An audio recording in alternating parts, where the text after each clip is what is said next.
Welcome to educare. ఈ వీడియోలో తెలంగాణ చరిత్ర సంస్కృతి history and culture of Telangana BA semester 6కి సంబంధించినటువంటి సబ్జెక్ట్లోకి వెళ్ళి ఇంపార్టెంట్ క్వశ్చన్స్ డిస్కస్ చేద్దాం. ఇక్కడ నేను వెరీ ఇంపార్టెంట్ క్వశ్చన్సే కలెక్ట్ చేస్తాను.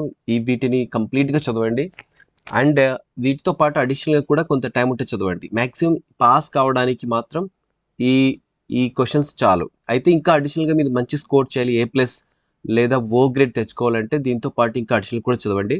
ఓకే, ఇది అనమాట. సో మీరు చెప్పినట్లు విని ఇది రాస్తేనే మీకు 100% పాస్ వస్తుంది. ఓకే, జస్ట్ అలా వింటే మాత్రం రాదు, దీన్ని చదవాలి, గుర్తుంచుకోవాలి, ఎగ్జామినేషన్లో రాయాలి కూడా. Okay, let us start. First, శాతవాహనుల పరిపాలన విధానం గురించి రాయండి. సాలార్ జంగ్ సంస్కరణల గురించి రాయండి. తెలంగాణ భౌగోళిక పరిస్థితుల గురించి ఒక వ్యాసం రాయండి. తెలంగాణ సాధనలో కేసీఆర్ పాత్ర. భాగ్యరెడ్డి వర్మ గురించి రాయండి. సాలార్ జంగ్ పరిపాలన సంస్కరణల గురించి క్లుప్తంగా రాయండి. నిజాం ఉల్ ముల్క్ సంస్కరణల గురించి రాయండి. కుతుబ్ షాహీల పరిపాలన విధానం గురించి వివరంగా రాయండి. 610 జీవో గురించి రాయండి. ముల్కీ నాన్ ముల్కీ నిబంధనల గురించి వివరించండి.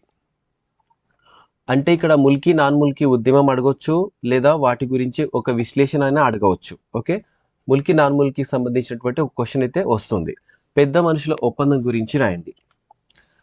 ఉస్మాన్ అలీ ఖాన్ గురించి రాయండి. అంటే ఆయన చేసినటువంటి సంస్కరణలు, ఆయన పరిపాలన విధానం, వాటిలో వచ్చేటువంటి క్వశ్చన్.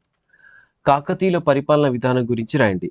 ఇలాగైనా అడగవచ్చు, లేదా కాకతీయుల సాంఘిక ఆర్థిక పరిస్థితుల గురించి రాయండి అని అడగచ్చు.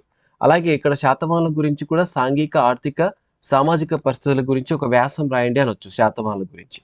ఓకే, ఇలా అయినా రావచ్చు.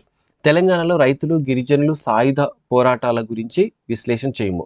ఈ మూడింట్లో ఏదైనా ఒకటి అడుగుతాడు. రైతుల గురించి, రైతులు చేసిన ఉద్యమాన్ని అడగొచ్చు, గిరిజనులు చేసినటువంటి ఉద్యమమైనా అడగొచ్చు, లేదా సాయుధ పోరాటం గురించి అయినా అడగొచ్చు. రుద్రమదేవి, గణపతి దేవ అండ్ ప్రతాపరుద్ర, వీళ్ళ గురించి షార్ట్ క్వశ్చన్కి వచ్చేటువంటి అవకాశం ఉంది. ఇక్ష్వాకుల పరిపాలన విధానం గురించి రాయండి. గౌతమిపుత్ర శాతకర్ణి, మొదటి శాతకర్ణి, రెండవ పులకేశన్. ఓకే, వీళ్ళ గురించి కూడా షార్ట్ క్వశ్చన్స్కి అడిగేటువంటి అవకాశం ఉంది. ఓయూ సంఘటన, ఓయూ అంటే ఉస్మానియా యూనివర్సిటీలో జరిగినటువంటి సంఘటన గురించి రాయండి అనొచ్చు. Srikrishna committee report, million march, Sagaraharam, Qutub షాహీలు హైదరాబాద్ రాజ్య సంస్కృతికి చేసిన సేవల గురించి రాయండి. తెలంగాణలో జైన బౌద్ధ మతాల విస్తరణ గురించి రాయండి. నిజాముల పరిపాలనలో హైదరాబాద్ రాజ్యంలో జరిగిన వివిధ రంగాల అభివృద్ధి గురించి రాయండి.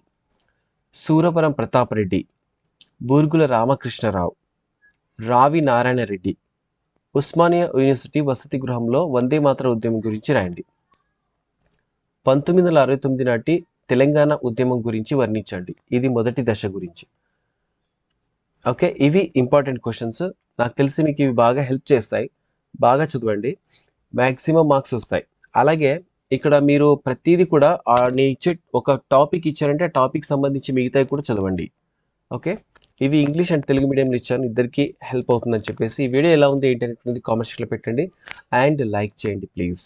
Okay, thank you. ఇంకా ఇంపార్టెంట్ క్వశ్చన్స్ నేను ఏవైనా పెట్టినవన్నీ కూడా మీకు నోటిఫికేషన్ రావాలంటే మీరు నోటిఫికేషన్ని ఆన్ చేసుకోండి. ఓకే, లేదంటే మీకు ఈ నోటిఫికేషన్ ఏ ఇంపార్టెంట్ క్వశ్చన్స్ పెట్టినా కూడా మీకు నోటిఫికేషన్ రాదు. Okay, thanks for watching this video.